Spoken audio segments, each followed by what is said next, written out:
see where this is. Hopefully not Twitch. Hopefully not. Finally, good.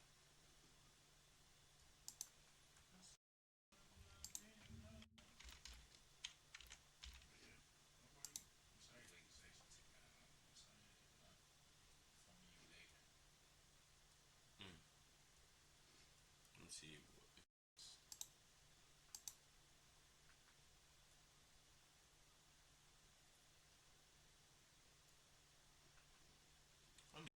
Oh, damn. How you doing, Dad? How you doing? Hopefully it's good. This might get loud, but like still. He said, I never should have started. I don't know who this is. I'll do this tomorrow. How you guys doing? Can we talk to anybody here? Yo, what's up, dog? How you doing? Tarantino or what, Whoa, dog? whoa, whoa, Huh? whoa. Hey, he's got a stick. He's got a stick. He's got a stick. So let's unpack exactly what went down. One attack immediately led into a second separate attack, and how the Seattle Coppers responded, but not how you think they would. Two of my favorite journalists, Jonathan Cho and Nick Shirley, got together in Seattle, interviewing Jonathan Shield. locals to see why Seattle has declined, who had a lot of valuable insights as to You guess so.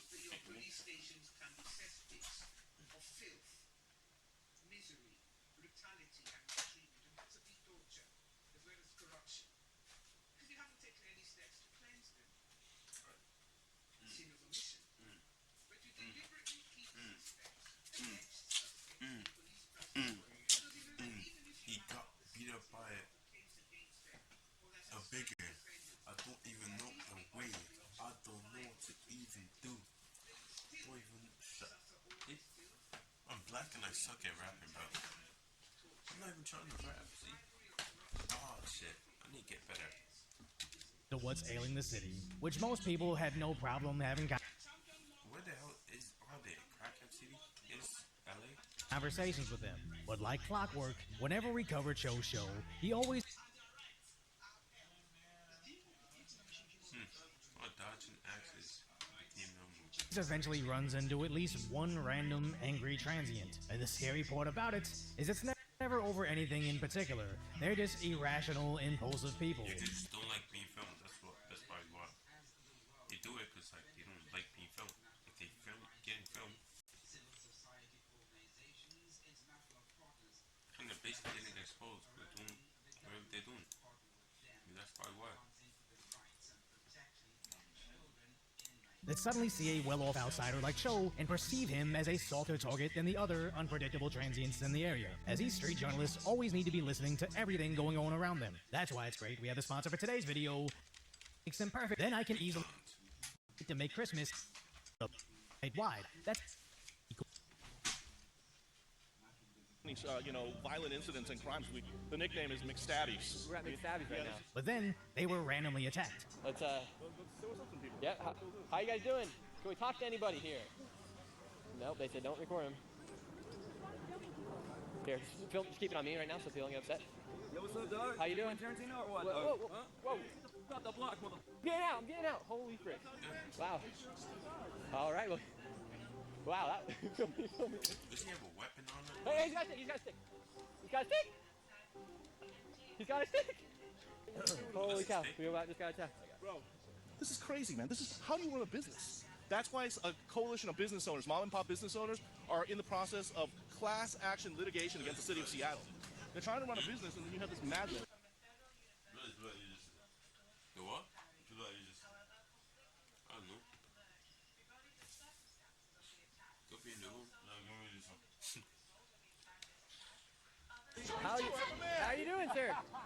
Look, we got it. Out of all the things that have happened in Seattle, this is the most Seattle thing to ever happen. You randomly getting attacked on the street, but just on the other side, some cyborg on $1,000 unicycle.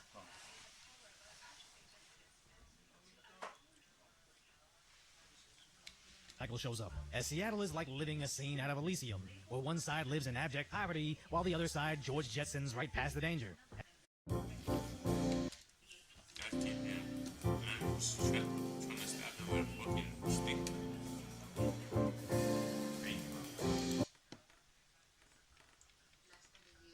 As sadly, that wasn't the only attack of the evening, when they saw this small fire across the street. By the way, let me tell you what's going on.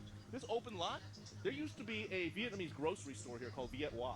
It burned down earlier this year because a bunch of tweakers went in there. Who knows what they were doing?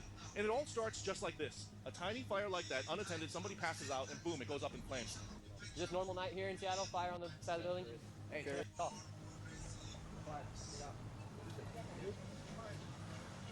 Stay safe here. Police officer going through right They started firing in there because like, they were cold. now. He was around trying to do what he can do. Yeah, we got the police with us now. Frick, I don't want to get attacked again. There we go. Did you see that assault, Nick? I did. That lady assaulted me. She's knocked down my camera, but she's running. I don't even think it's worth it. It's an expensive phone. Oh, here we go. Well, I was thinking he was about to swing on her, bro. Okay, alright, we'll give you some room. Now, the Seattle copper Pretty Loki, she gets a home to live at now. For probably like 2 days. ended up catching up to the lady, as she did crack the glass on Joe's phone. But it appears all he was doing was citing her, likely sending her right back out on the street. Now, was this the worst case of assault? No, but it just shows you the sad level of lawlessness that exists in Seattle. As everybody knows, she doesn't have the money to repair Joe's phone. The city will only fund a single copper to work that beat, and he isn't trying to come off the street for several hours just to process some crazy lady that the DA will doubtfully charge anyway. If you think about it, he basically helped her out. She assaulted him, almost broke his phone. Now she gets a free home and free food. Free shower too. So now you have embedded in society that a transient can straight smash your phone with little to zero consequences. And when regular people refuse to live in that state of lawlessness, you turn a once thriving city into the slums, as Seattle has become third world living at first world prices. Just look at that exact street corner they were attacked on in 2019, where 2 years later the stores started to shut down, and 2 years after that, Seattle has become third world living at first world prices. Just look at that exact street.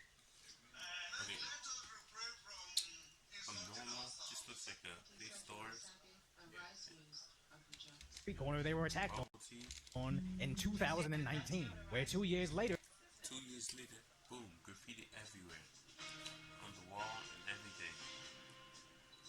Still cars. the stores started to shut down, and 2 years after that, they threw up fences with barbed wire, as that street corner doesn't even look like America anymore. And even when Joe and Shirley show us the other deserted parts of the city, they don't appear to have the same criminality in the area. But that's not because Seattle solved anything, they simply pushed it to other parts of the city. The city has tried to create third empire of drugs by the homelessness. And homelessness for years. Take your bank with you wherever you go. The Democrats have had plenty of time to implement their approach of and even across the country in New York City, it has been nothing short of a complete failure. But the insane part is, they would rather continue the suffering than admit their position is objectively failing. As we just covered the Daniel Penny case, where a transient was attacking the citizens in a subway. There's plenty of footage and criminal records of Jordan Neely being violent towards strangers. But when the New York Times originally wrote about the story, local Democrat Congresswoman AOC stated he was just houseless and crying for food. Then she called Penny a murderer, getting protected by the media. So after the case concluded with Penny being found not guilty, BLM marched in the streets yet again. So when a transient with a violent past doing something violent loses their life, New York citizens and politicians still cry out in his defense. It's no wonder how just 8 months ago, the TikTok algorithm connected a huge group of random women in NYC that all shared stories about getting attacked by random transients in the street, only to later find out that not only was NYPD not arresting or charging them, but there were multiple attackers doing this, showing that New York didn't have some guy committing crimes, they have a criminal culture. That's why it's important that Shirley even interviews random citizens. With all these illegal immigrants that have came to the country, what should happen to them if they did cross over the border illegally? Nothing. I mean, Slay, Anna Delvey did it. Like, What should happen to them if they did cross over the border illegally? nothing. I mean, Slay, Anna Delvey. Anna Delvey. He did it. Like, you know. Let's have people come in. You see, that's the bad thing. You don't know which one is actually a criminal. Because like some of them are low-key good. While others ruin it for them. It's like you being, it's similar to you being in the classroom. I know my rap is loud and shit.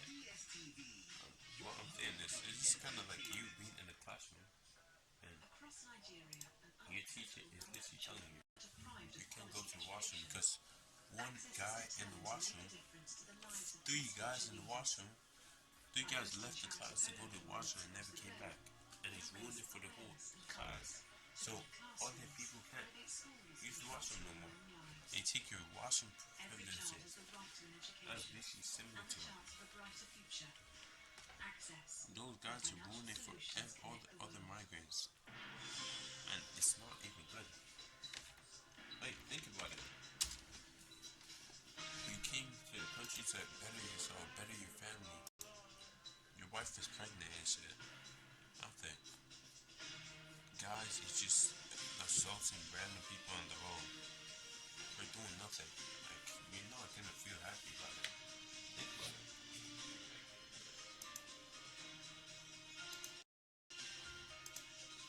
The more the merrier. This girl is saying, oh. The girl is saying, oh. Let them in. Let's shut your bitch ass up. I mean, it does not say RSVP on a Statue of Liberty. Then also interviews the consequences of her ideology. So is it true that gangs are inside of the Roosevelt Hotel?